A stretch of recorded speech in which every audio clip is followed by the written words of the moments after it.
Good afternoon. I'm Dr. Sarah Abosh Jacobson, the Chief Education Officer here at the Dallas Holocaust and Human Rights Museum. And thank you all so much for joining us for the first installation of our 2025 Spring Break Survivor Speaker Series. Today you will hear from second-generation survivor Julie Meetal Berman. She is the daughter of survivors Magda and Les Mittelman of blessed memory. Les and Magda were both born in Hungary, Les in 1919, Magda in 1923. They have an incredible story. I am not going to spoil Julie's or steal Julie's thunder, so I won't tell you any more than that. Suffice it to say, the Holocaust was a horrible, terrible, traumatic time and series of events, but their story ends beautifully. That's the only foreshadowing I'll do. Before we begin, I would like to thank our community partners for the Spring Break Survivor Speaker Series: Dallas Jewish Historical Society, Green Hill School, Jewish Federation of Greater Dallas, League of Women Voters of Dallas, the Legacy Senior Communities, Mental Health America of Dallas, and the Southwest Jewish Congress. We are grateful for your support of the museum and our programs. I would also like to extend a special welcome to our members and volunteers in the audience, and also to some of our staff who took time from their day to come hear this, which is wonderful. We couldn't fulfill our mission without all of you. If you are interested in becoming a museum member or volunteer, please visit our website at dhhrm.org to learn more. In just a moment, Julie will share her story with you, and then we will have time for questions and answers. If you are joining us in person today, you can use the little index card that was handed out to you on your way into the theater and write your questions there. Staff will be around at the end of the program to collect those questions. And if you are joining us virtually, please use the Q&A button that's at the bottom of your screen and type out and submit your question. We will get to as many of those as we possibly can. I would also like to kindly ask you please to silence your cell phones so that we may all listen to Julie's story without disruptions. If you're not sure how to do that, turn to the youngest person in your row and ask them. They'll help you. Please also refrain from recording today's presentation. We are recording it, and it will be up online in a few days on our YouTube channel for you to watch, so there's no need for you to do double duty. And it is now my tremendously great pleasure to welcome Julie Meetal Berman.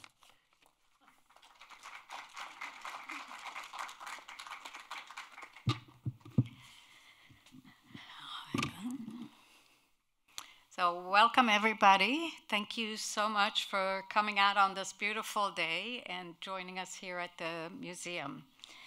And like Sarah said, my name is Julie Meetal Berman, and I'm here to tell you a story, a love story of sorts. So both of my parents were Holocaust survivors, and me being their daughter, second generation, I'm considered a second generation survivor. But this story is not about me at all. It's all about my parents and what happened to them. So these are my parents, Magda and Les Mittelman. Cute little couple, I think.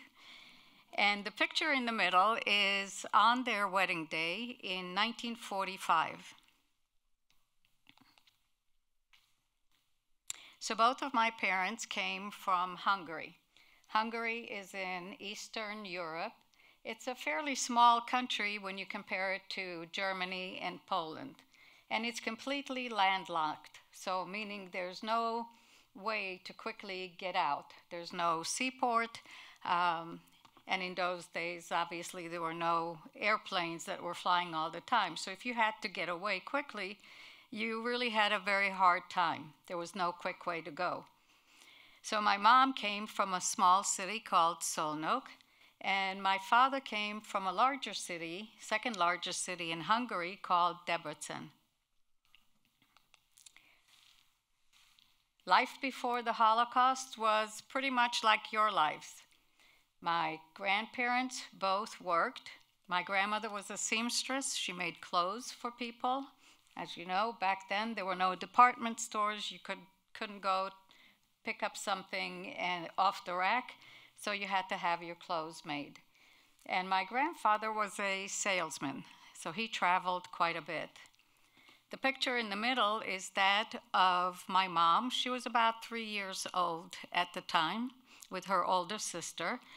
And the picture on the right is of the family taken at a wedding. It was probably the last picture that was taken where the entire family came together before the war broke out. So my mom's side of the family was not wealthy. They were fairly poor. My mom went to public school, and that picture is of her class in 1939. She was probably about 16. And they weren't religious, but once or twice a year they would go for high holidays to services.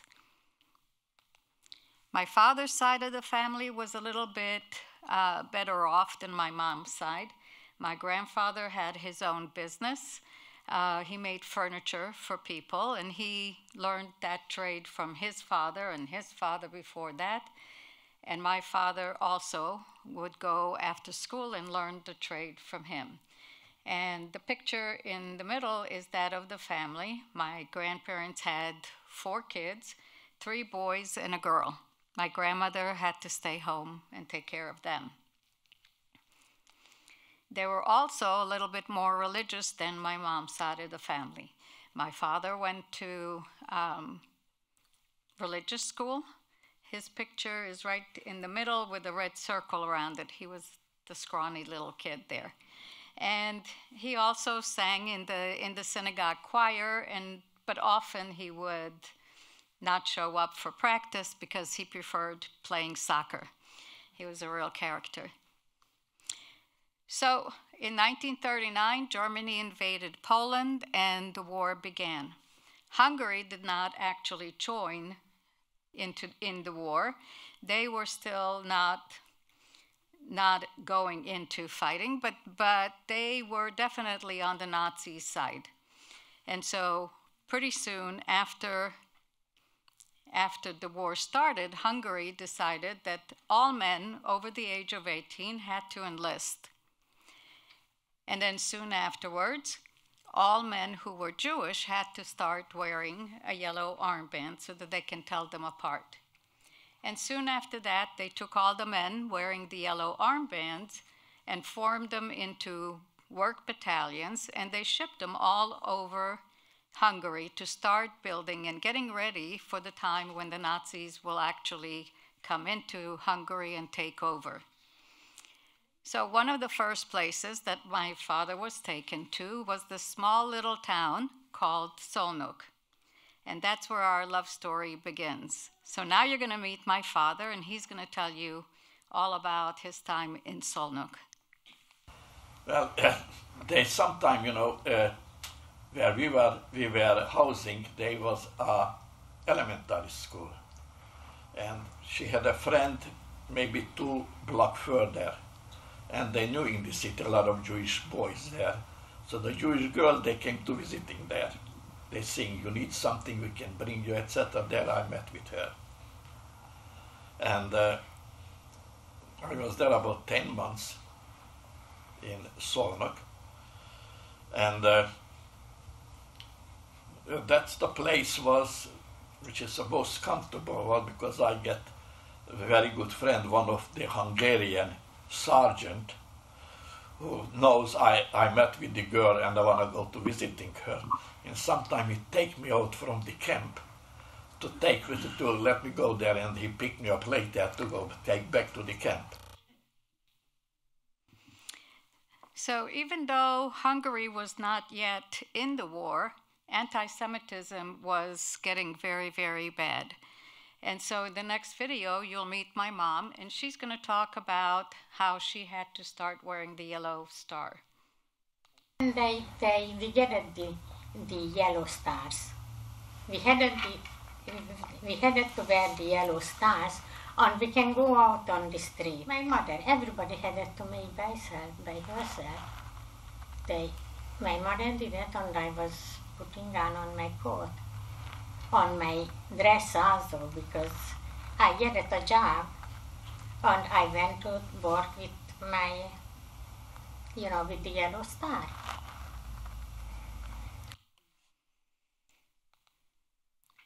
So after 10 months in Szolnok, my father and his unit were sent to the Russian front.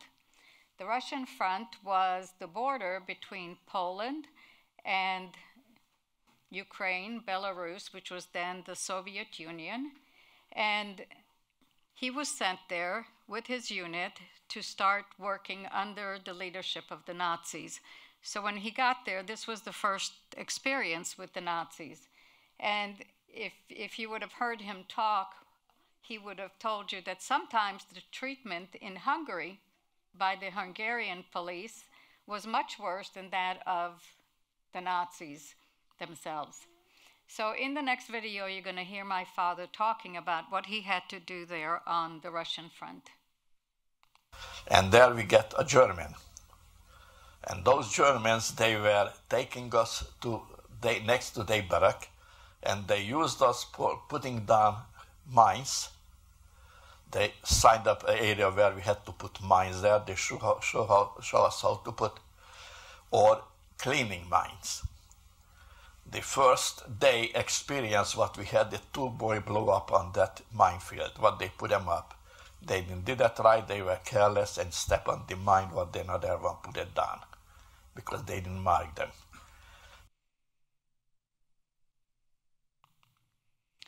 So I'm very lucky to have a couple of pictures from my father's time with his Hungarian unit on the Russian front.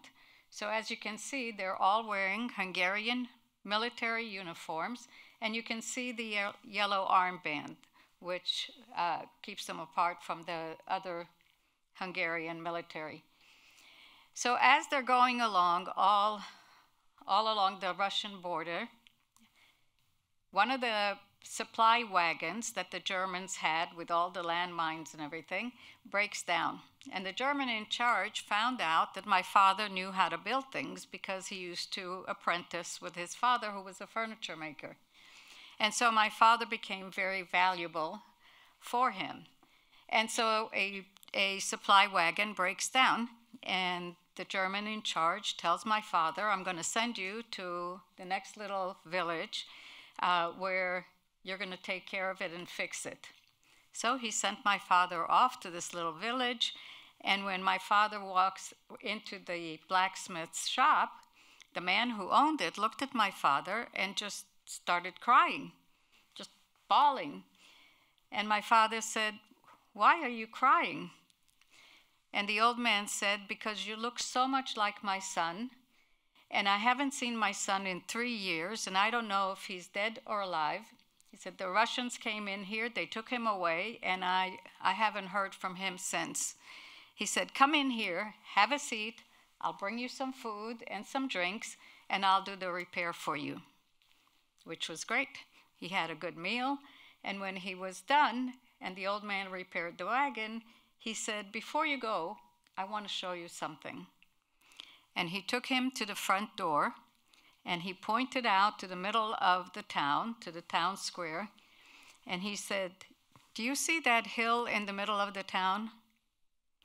He said, "That hill consists of 9,000 people. 9,000 Jewish people from this town and the surrounding area were brought here. They were forced to dig a ditch, and then they were shot and buried there." He said, "That hill did not stop moving for 4 or 5 days." He said, "That hill will always be here as a reminder to the people of this town who helped the Nazis, a reminder of what they did." And if you've been upstairs at the exhibit, you saw the exhibit with the Holocaust by bullets. And that's exactly what it was. So by now it was 1944, and Hungary actually joined the war. Hungary became part of the Nazi regime, and they had the Nazis come into Hungary and take over. So one of the first orders that came from the government was that all the Jewish people have to go to the ghetto. So the ghetto could have been a building, could have been a neighborhood, could have been a city block, depending on how many Jewish people lived in that town, depending on what the ghetto would be. So Solnok was a very small town, so the ghetto was the school building. And here in these buildings, you can see how people are starting to move things in, a few belongings, and the policeman, who looks very pleased, standing guard, watching. And in the second picture, you can see how they're boarding up the ghetto, the entrance. So once you're in the ghetto, you're not going to work anymore, you're not going to school, you can't go out and bring food for your family, you're given whatever food there is that you have to share with everybody else. And the quarters are very jam-packed because everybody and their grandmothers are in there. So in the next video, my mom will talk about going to the ghetto.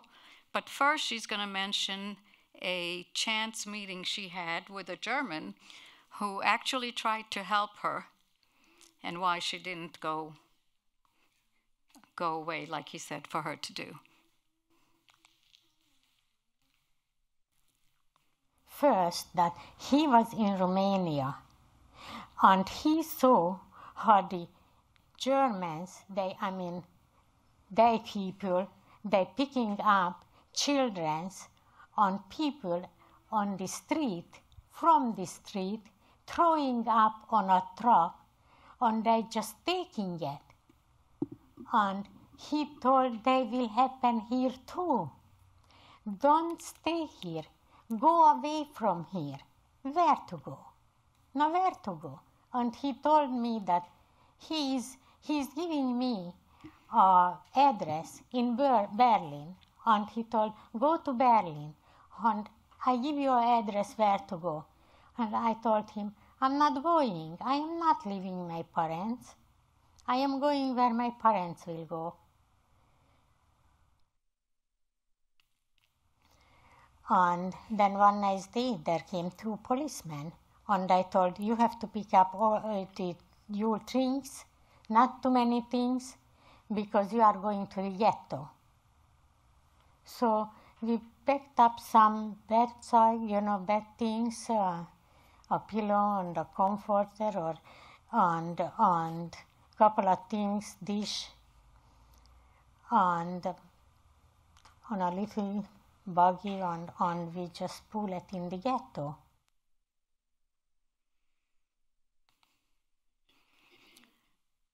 So a few weeks later, another order comes, and they're told that you're going to be deported. You're going to be sent away.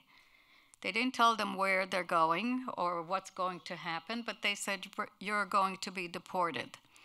And so in these pictures, you can see how on the one picture, you see a group of people being marched down the street in the middle of the city, marched down, heading towards the rail station. But what do you see on the side there? There's people standing around on the side, watching as this entire group of people is being taken away. Those are the people who they grew up with, people they knew from school, from work, people whose stores they shopped in, their neighbors, and they're all just standing there watching as this entire group is being taken away. Bystanders, right? They're just standing there watching. Hey, I'm not Jewish. Oh, I don't care. And in the other picture, you see them at the train station, and you can see the confused looks on their faces. They have no idea what's happening, where they're going. So in the next video, my mom's going to talk about the deportation, and she's going to call the trains, the boxcars, wagons. She calls them wagons. Some people call them boxcars, other people call them cattle cars. And nobody was telling us anything. And we was going with the second transport. The first transport went in Vienna. We didn't know that. The second transport went to Auschwitz. We didn't know where we were going. And we was in the train on this day and on the way to Auschwitz. Were there other people on the train? Oh, on the train was full. On the train was full with people. We hardly can sit down. How old were you?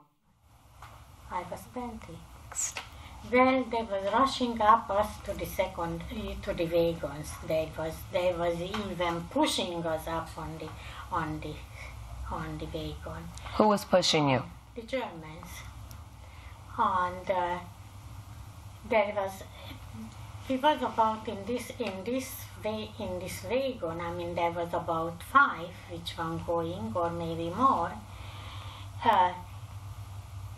We was about 100 people in this wagon, and there was also an old man on the other side in a wheelchair. They was putting on with the wheelchair, and we start to go. We didn't know where we going, but we just moved out, and we was about 3 days on the road was going when we saw a chimney, 2 big chimney in the distance, and they was burning.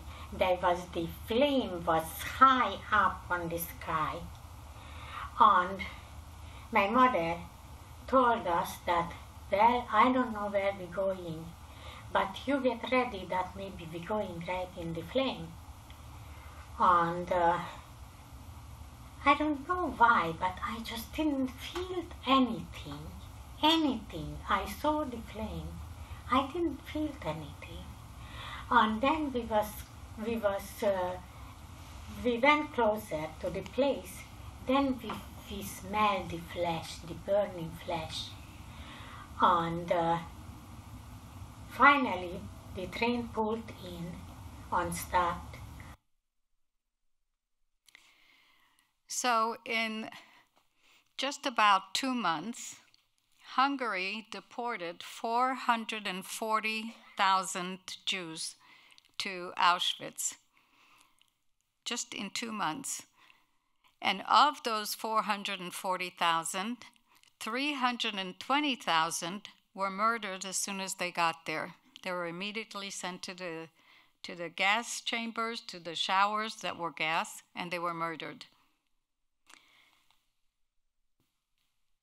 So when my mom was talking about being in the boxcar for three days, that meant that there's no stops. You're just moving for 3 straight days. There's no stop to get food. There's no stops for getting water. There's no rest stop, no restrooms. You barely have enough room to stand in one place because it's so crowded. So many people didn't even make it through the ride to Auschwitz. So here in these pictures, you can see how they've just gotten into Auschwitz. You can see the entrance and the smoke in the sky in the distance. And you can see people that have come off the train and they're running around trying to find their families. And you see the German soldiers up front. You can almost hear them barking orders at them to get organized. And in the other picture, you can see how they're a little bit more organized, but notice how many more women there are than men. Remember how I told you earlier, all the men were enlisted in the Hungarian military over the age of 18. So the only ones who were left were either too old or too young to serve. So in the next video, my mom is going to talk about her arrival to Auschwitz. There was all our relatives, and I was waiting until they coming down. And then I looked in and I saw the door open on the other side. And there was the flame. And the soldier who was open the door, they pushed down the wheelchair with the old man. And then I was running after my mother, and we, 2 of us, it was dark, it was evening, it was raining. And my mother picked some towels and we put on the head, and we started to going. When I looked back, on the man's just still was standing there in the boat like my father outside. But when we went, it was light because all the reflectors was on. And I saw when we passed it, there was a hill of baby shoes. And right beside this, there was an older hill with eyeglasses. And I told to my mother, where we are going? And from distance, there was a fence, and the woman was standing there and hollering that, give the babies to the mother, give the babies to your grandmother or your mother. But they was keep, hollering to us. And we passed this part and we went to a bathhouse. And then we went through all this cleaning of the hair on the body, on the whole body. Well, they was coming also behind us to the same place. But when we started to go, I was looking back. He was still standing there on the first lane in the men's section. And I saw my father. He was looking so sad and so poor with this long winter coat on him. And I just wanted so much to go back to tell him a goodbye. But they was rushing us, and we went in this bathhouse and they cleaned off us. And then after the cutting of the hair, we went to the shower. And when we came out from the shower, they gave us some rags to wear it. One of them was this short, the other was this long. So we was trying to change him. So when we came out in a big room, there was the men's already, but very few men's came back from the shower. There wasn't more than a dozen. So she's saying that there wasn't more than a dozen men who came back from the shower. So you understand that when they went into the shower, you never knew what it was going to be. Excuse me. It was either going to be a shower, water, or it was going to be gas, and everybody in the room would be dead. So sorry. So there wasn't more than a dozen because, again, all the young men who could have worked have been taken away by the Hungarian army, and the only ones who were left were either too old or too young to be of any use. So now she was in Auschwitz, and as you can see, the barracks are not very comfortable. There's nothing in there that makes you comfortable. There's wooden barracks or bunks where there's 2, 3, sometimes 4 people in one bunk. There's no mattresses, there's no pillows, there's no comforters, there's nothing that would make your life a little bit better. And sometimes it was so crowded, some people had to lay on the concrete floor.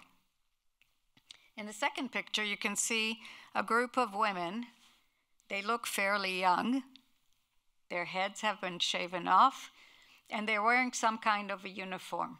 So these women probably went through a selection, and they were probably going out to be taken to work, do some slave labor.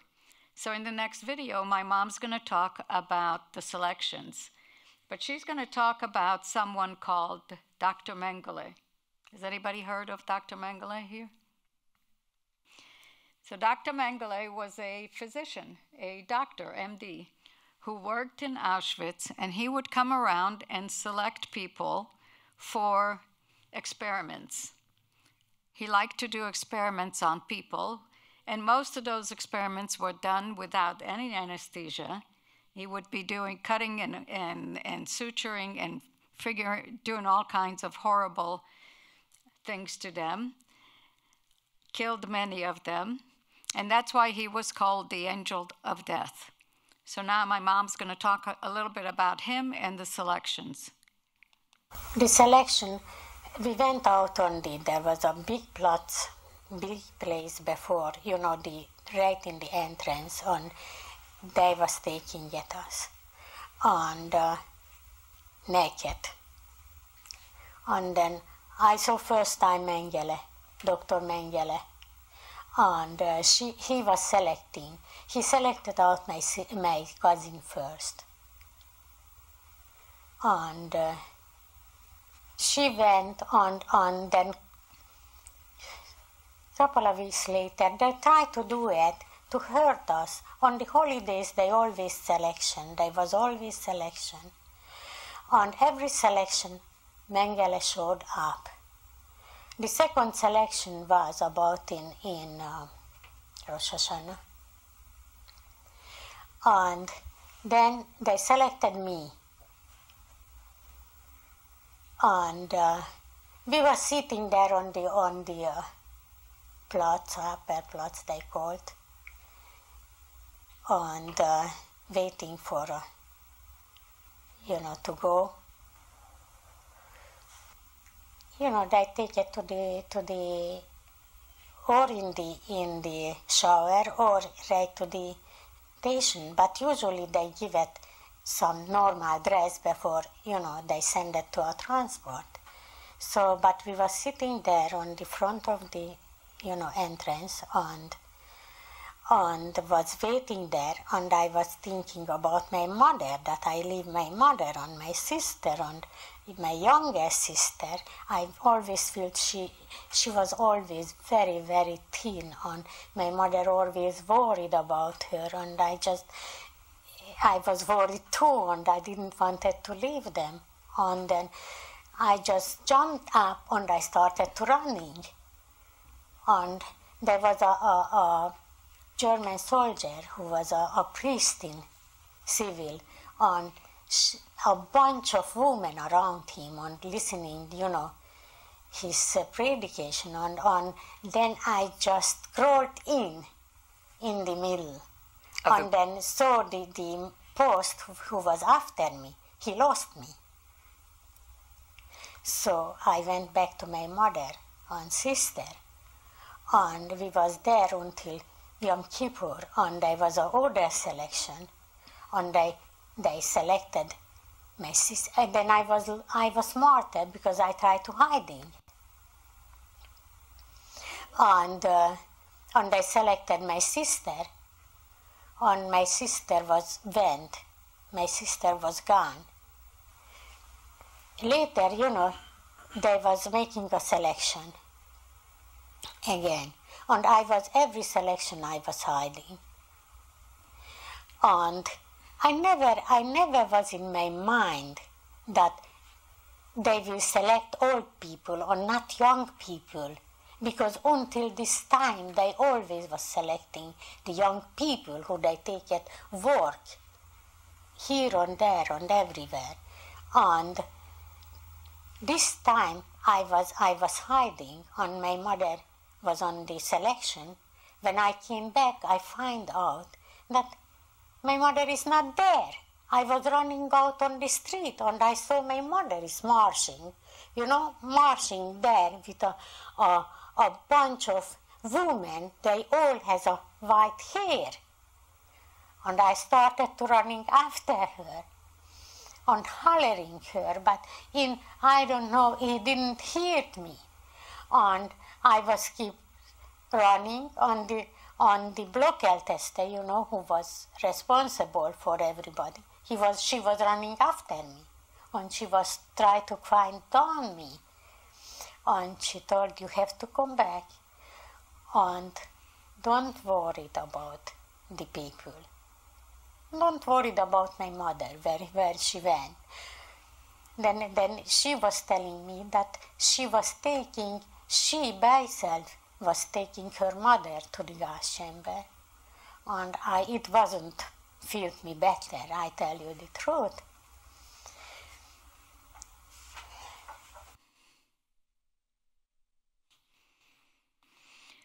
So now she was all alone. Her mother was gone, her sister was gone, cousin was gone. But a couple of weeks later, the Germans moved some people from Auschwitz. They put them on 2 train loads and sent them into Germany to another camp. They did this because the Russians were starting to come from the west, and they were afraid that they would take over and liberate Auschwitz. So they took 2 train loads of people and sent them to Germany to another concentration camp called Bergen-Belsen. And so my mom was on that train, and if you've ever read the story of Anne Frank was also on one of these 2 trains. And when she got to Bergen-Belsen, she found that the conditions there were even worse than Auschwitz, if you can imagine. There was a lot of disease, and people were dying everywhere. But she found her sister and her cousin, both of them alive there. But soon afterwards, the Germans were again worried that now the British were starting to come from the east, because the war is coming closer and closer to an end. So again, they decided to move people from Bergen-Belsen because they were worried that it will be liberated by the British. So they took them by foot, and they would march them at night mostly, further and further deeper into Germany. So these marches were called death marches. And most of the time they went at night, but sometimes during the day also. These rows and rows of people, and they're marching them into deeper to another concentration camp. So we're going to leave my mom there, and now we're going to hop back to my father. Remember where he was last time we talked? He was laying down landmines, remember, with the Germans. And so now the Russians are really coming, and they're moving into Poland over the area where they put down those landmines. But the Nazis in charge of my father's group started to move into Poland, further away, to get away from the Russians that are coming. And as they're going, again, a wagon breaks down. And the German in charge tells my father, you pick a couple of guys here and stay here and fix it. He can't send them to another town right now because they're wanting to get out of there. He said, you pick 3 guys and you stay here, fix the wagon, and then you follow us. We're going to go on ahead. Okay. So they went on ahead, and my father looked at his buddies and he said, I'm not an idiot. We are leaving.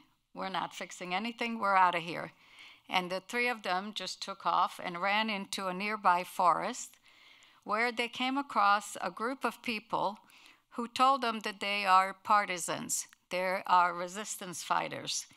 And they told them that if you want to join us, you can join us. We will do everything we can to stop the Germans and allow time for the Russians, the Americans, and the British to get here and liberate Poland. He said, you can join us, and we'll teach you what to do. We'll blow up bridges, we'll blow up tunnels, we will steal their supplies, anything we can do to hold them back. And he said, we have Germans, we have Polish people, we have Hungarian people, men, women, Jewish, Christian, Catholics, whoever wants to join can join. So my father and his friends joined. And so they were part of a group called the Polish Home Army.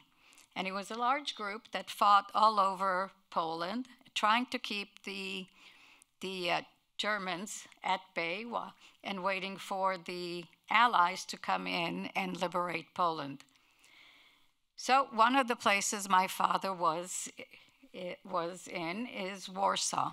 So the Warsaw ghetto had already burned, but there was an uprising in Warsaw just as the Russians were getting there. So my father will tell you in the next video what happened to him there. The Warsaw was under German occupation. Germans, they were there. The ghetto was burned already. and they knew it.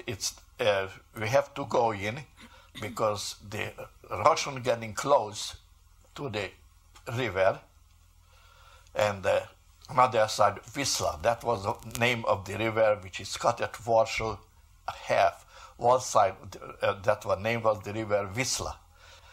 One side was Warsaw City, on the other side, some suburb or whatever. So they expected there the Russian. We was planning to stay there on opposite side, the German side, to anything what we can destroy there. We were 18 people there. And we were hiding daytime in the houses, and evening we went out.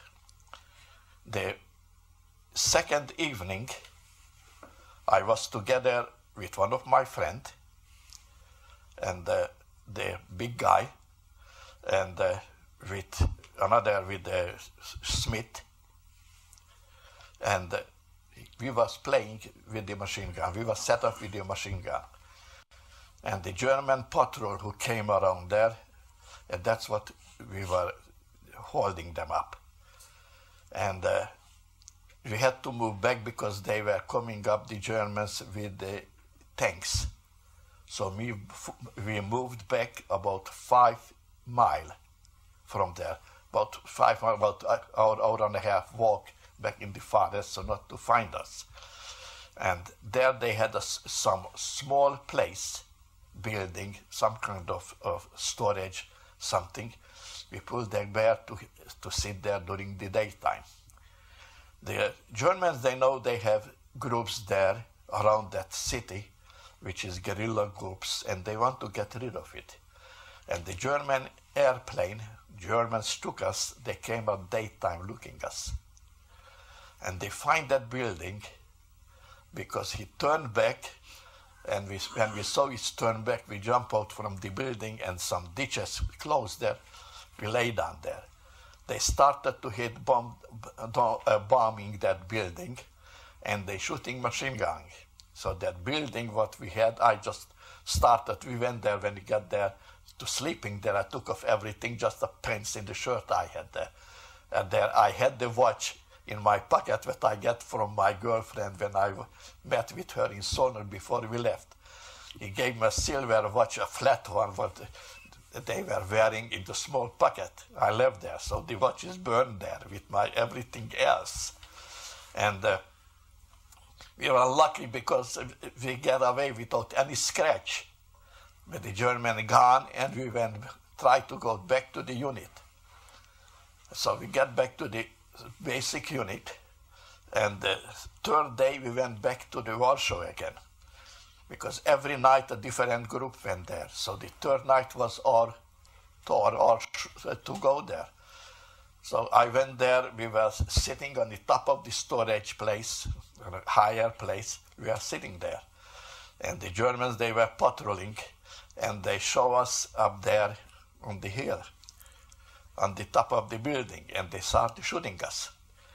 And we was replying there, and I was in the machine gun, and Sam, he was with me with the belt, which is the heavy, they call them, and the bullet to get into the gun.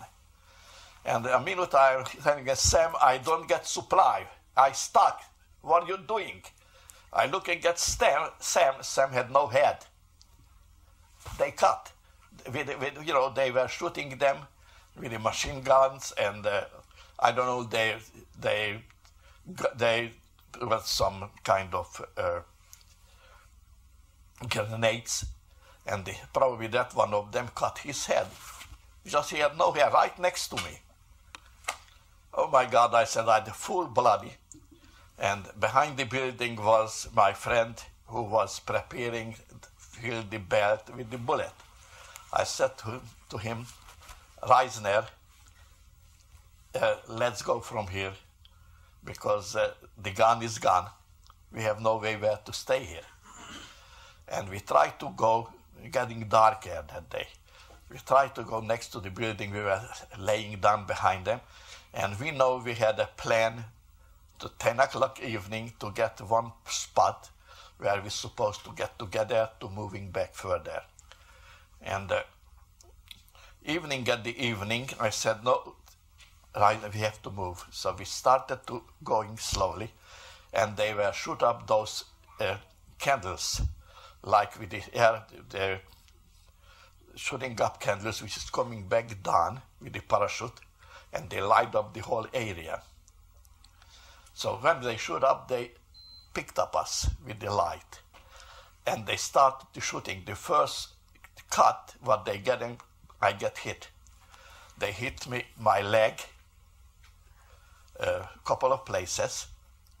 My legs get hit from here down, and I couldn't stand up on it. And I am telling to my friend, Reisner, I can't stand on my legs. Would you help me to go try to get to the house? He said to me, you crazy. How can I help you? Everyone is gonna die here. I can't help you. I can't help myself. And he left me there. So I was staying there. You know, the biggest wound was my knee. And I had to tear my shirt and try to clean the top behind that, but I couldn't move. So I would stay there about get completely dark, and I tried to crawling from there. And again, you know, the candles went up in the air, and they saw me there, and I got a second time. And they shoot me that time on my arm, my head, and on my back. So I was there. I couldn't move. I was bleeding there, and I left there unconscious. And I waked up next couple of hours later, probably. They were carrying me. They're carrying me on the stretcher to Polak. They're taking me somewhere. And that time, I have to mention to you, I was wearing a Hungarian army uniform. What we was taking during the time when we were in the guerrillas. They were robbing one of the storage place what they had, the armies there. So they don't know who I am. They know I had wearing a uniform, which is not Polish, not Russian. They know Germans, that's a Hungarian uniform. So they are carrying me the first aid place. They took me a first aid place, and the two boys who there carried the stretcher, they know me because they were part of there, but they got caught with the Germans. They caught him. And one of them is telling me in my ear, don't worry, Magyar. That's the way the Polak call the Hungarian. Don't worry, Magyar. M-A-G-A. Because we're not going to tell them who you are. So my father was shot, 13 bullets across his body, and the Germans picked him up because he was wearing a Hungarian uniform. They thought that he was probably caught in the crossfire. And they took him to a field hospital where a doctor operated on him. And this doctor not only saved him because he operated on him, but this doctor realized while he was doing surgery that this guy is Jewish. And so he put my father in a separate room. He quarantined him away from the other German patients that were in this field hospital, and he saved him a second time. So the doctor would come a couple of times a day, bring him food and change his bandages and keep him secluded by himself. But after a couple of weeks, the doctor came one night and said to my father, tonight after dark, I want you to crawl out the window and leave because the Russians are going to overtake this Warsaw or this area, and we're being shipped back to Germany. So that night, my father crawled out the window on crutches and tried to get away and start making his way back to Hungary. So the war was coming to an end. Germany was being bombarded all the time. Poland was being bombarded all the time. The train tracks were gone, destroyed. And my mom was still on that death march somewhere deep in Germany. So now in the next video, my mom's going to talk about how she was liberated. But you'll hear in her voice and her story that it's very confusing. Everything is happening all at the same time. They're bombing, they're moving, they're not moving. It's a confusing time. Well, we was working in the factory until March. In March, they was coming the British, and we had to, move from there. I mean, they wanted to take back to Bergen-Belsen, so we went on the road to work until Bergen-Belsen, but Bergen-Belsen fell to the English, to the British, and they can't take there. So we was walking through Bavaria. Walking? For the walking to the mountains. We was walking usually in the night, but sometimes we was walking on the day too. It was snowy and slippery and through to the mountain where it was terrible. My sister was all the time with me. I was watching her carefully. I was taking care of her how I can. And we arrived in Dresda station. When we arrived there was an air raid. On the Germans, they just closed the doors, and they ran to the bunkers in Germany, and in the middle of Germany.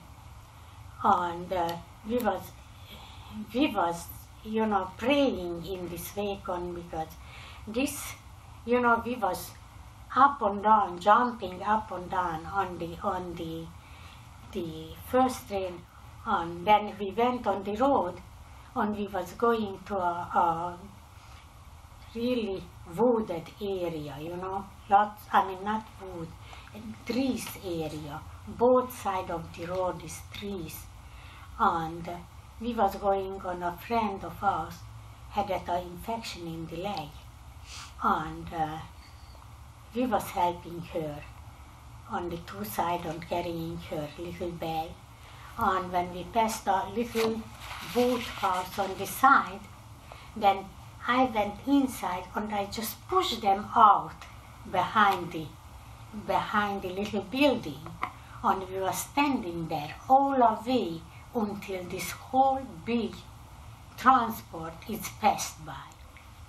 We went in this village. We just picked up a house, and we went in and we asked some food, and then this lady invited in and gave us some sandwich, and when we left she gave us a bag cooked potato, and she came out to the door with us, and she told, this way coming the Russians, and this way they coming the Americans. And then I told my sister, okay, let's go to America. And we went on this way, and we find 3 soldiers was coming on the bicycle. So the war was coming to an end, and of course everybody wants to get home. Everybody's trying to get home, but like I said before, there aren't any trains. They're walking often. Sometimes they'll get a ride on a truck or a car of some sort, and they're trying to get home. So my mom had to make her way through Germany and Austria and back to Hungary. And of course, right away, she went back to where she used to live, try and find out who survived and who didn't. At the same time, my father was making his way back to Hungary, to Debrecen, trying to also find who survived and who didn't. But as my mom was looking for her family, she decided to go and travel to different towns where they used to live. But before she left, she sent a telegram to my father in Debrecen to say, I'm back, come and get me. She didn't know if he was alive or not, but she sent him a telegram. And then she went to the next little town to see if her family anybody from her family came back. And when she got there, she didn't find too many people, but she left a note saying, if Les comes, tell him I went to this town. And in the next town, she left another note, If Les comes, tell him I went to that town. And so every little town she went to, she would leave a note, if Les comes. So when my father got back to Debrecen, he got her telegram, and the next day he made his way to Szolnok. And when he got there, he found a note that said, I went to this town. So he followed her to that town, didn't find her, but found a note that said she went to that one. So he followed her notes from town to town until he finally caught up with her, and they were married the next day. And you saw their picture there in the beginning. So they got married quickly. They tried to start rebuilding their lives. But in 1949, Hungary decided they're going to be a communist country. And my father said, okay, that's it. We're done with Hungary. We're out of here. So they had to escape from Hungary because it's a communist country now. You just don't leave. So they had to make their way out of Hungary, on foot mostly, just like in the movie The Sound of Music, if you've ever seen it. They had to go over the border, carrying whatever they can. By that time, they had a son who was 2 years old, so a little baby, and they're just walking over the border. They had to make their way from Hungary to Austria to Italy, and then from Italy, they sailed to Israel. Israel was a brand new country. It had just been reestablished as the Jewish homeland.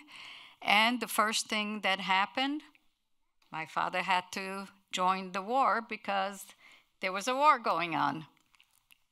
So my father fought in the reestablishment war of Israel. So I was born in Israel. And in 1964, my parents made their way to the US. And in 1986, my parents made their way here to Texas, where I was already living, and they joined me here. And my father loved being in Texas because he loved to travel, and everybody was always interested where his accent came from. He always told them, I'm from East Texas. And everybody was like, oh yeah, I thought so. So in conclusion, I'd like to leave you with a message from my father. When he did this interview, at the end of it, he said, I want to leave a message for future generations and for anyone who might see this video. He said, if you think that something like the Holocaust could never happen again, you're wrong.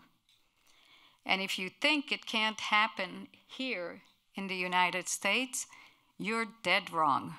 And if you think that it can only happen to the Jewish people, you're very wrong. He said, it can happen before you realize it. It can happen overnight. Before you know what's going on, it can happen. He said, always pay attention, do your own research. Don't just follow the headlines and accept them as they are. Do your research.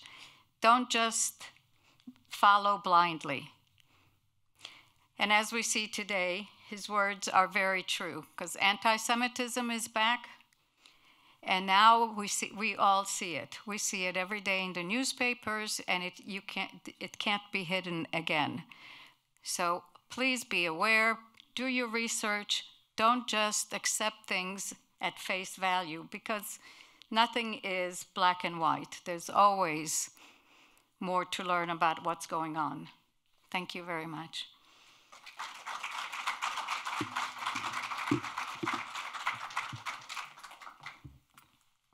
Thank you, Julie. So I have some questions to start us off, and our staff is going around the theater, so if you have anything written down that you'd like us to answer, please just ask. So, Julie, in the video, your father described meeting your mother in Szolnok.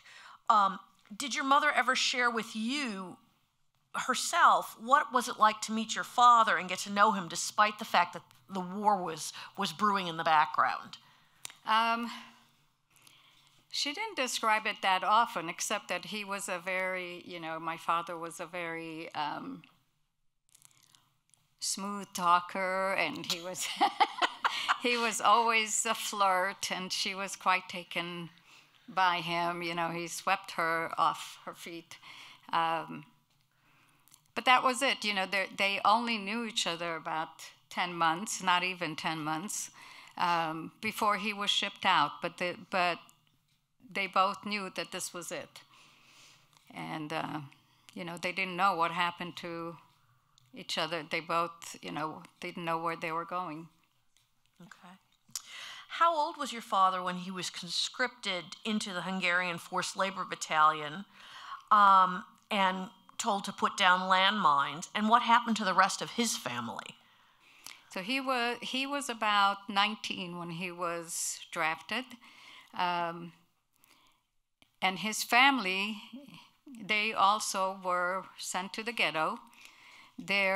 His oldest brother actually left Hungary when he was 17. He ran away from home and was never in the war. He ran off to Israel and was a pioneer in Israel. And my father and his sister and mother were shipped to Vienna to do labor work under the Nazis. And his youngest brother was also sent to first in the battalions and then to a concentration camp. He did survive. Okay. After your parents immigrated to Israel and then the U.S., did they ever return to Hungary to see where they had come from, their old homes? And have you been to Hungary as an adult? So my father refused to set foot again in Hungary, and he actually made me promise not to ever go there. My mom did go back a few times because she had family that had come back and she wanted to see them. And I actually did go back with my mom when she turned 80. She wanted to go see her family again, and I ended up going against my father's wishes. But only for a few days, just to allow my mom to see her family, and that was it. Okay. You said that your parents, after the war, went to Israel with your brother. How long were they in Israel, and why did they leave Israel for the United States? So they were in Israel for 16 years. And the reason that they left Israel was because of my brother. My brother was becoming of military age at that time. And in Israel, everybody serves in the military. And by that time, my father had gone through the war and through the Israeli war and a second war in Israel. And at that point, my father said, I've had enough. I don't want my son to have the same experience. I want my son to go to school and make something of himself. And so that's why we came to the U.S. Okay. But I wasn't happy. Following up on that, what language or languages did your parents speak with you growing up? They had a lot to choose from. Yes, they did. So at home, we spoke Hungarian. That was the first language I learned. And then, of course, Hebrew, because we were living in Israel and I went to school, and that's in Hebrew. And then when we moved to the U.S., not knowing a word of English, I learned how to speak English. So 3 languages. When did your parents share their stories with you? Did you grow up knowing their survival stories, or was this something you heard as you aged? So my parents were one of those survivors, or 2 of those survivors, who did not talk about the Holocaust and their experiences. It wasn't until these interviews were done that I actually heard the entire story, and I was already 40. So I knew that they were in the Holocaust. I knew of the Holocaust, not that much, but never their stories until I heard these interviews. And it actually changed my life, because since then I've dedicated myself to teaching and telling their stories. Okay. Did your parents ever share with you the anti-Semitism that they personally experienced before the war? Yes, mostly my mom. She would talk about it a little bit, not that much, just that, how the Jews were not allowed to do certain things. And of course, she really never got over the Holocaust. She was fairly depressed as she got older. A lot of it, I think, had to do with survivor guilt. A lot of the survivors who came back felt very guilty that they survived, and so many of their family and other people did not make it. So she really didn't talk that much, but you knew that she was just carrying a lot of weight on her shoulders. Okay. Did your parents still own or have any of their belongings after the war? And if so, what did they pass down to you other than photos? So one of the things that happened right after the war, or during the war, the people who remained in the cities and the villages, they just ransacked the Jewish homes. They stole everything. People moved into their homes and without any guilt. And so when people came back from the Holocaust, like my parents, my mom went back to her home and other people were living there. And when they saw her coming back, they said, "Oh, you survived. Too bad, this is our house," and slammed the door in their faces. So this happened a lot. Sometimes they even killed these people who came after coming back because they're afraid that they're going to want their properties back. So no, they lost everything they had. We have very, very few photographs from back then, and the ones we have, we are like treasure for us because it was very difficult to find anything. Okay. This is the final question.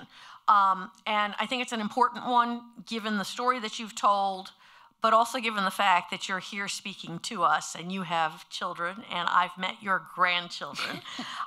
So what gives you hope? What gives you hope? That's a very tough question nowadays.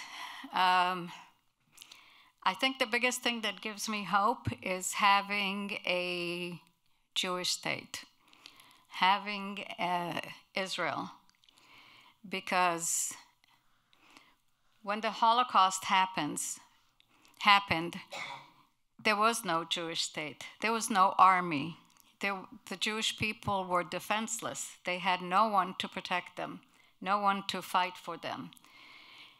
And that's why you hear often that the Jews went, without question. They just walked into the gas chambers. Today, we have a Jewish state, and a Jewish state that promises to protect Jews wherever they are in the world. And I think that gives me hope that if, God forbid, something horrendous like this happens again, that there will be someone who will come and save us. Thank you, Julie. Thank you all so much for joining us this afternoon. We will continue this series in person at the museum and virtually throughout the next 2 weeks. Our next speaker is on Thursday, and that is second-generation survivor Phil Glauben, who's the son of our museum co-founder Max Glauben, and we hope you will join us. If you would like to meet Julie, she's wonderful, and you're welcome to join us up on stage to say hello, and thank you again all for joining us today.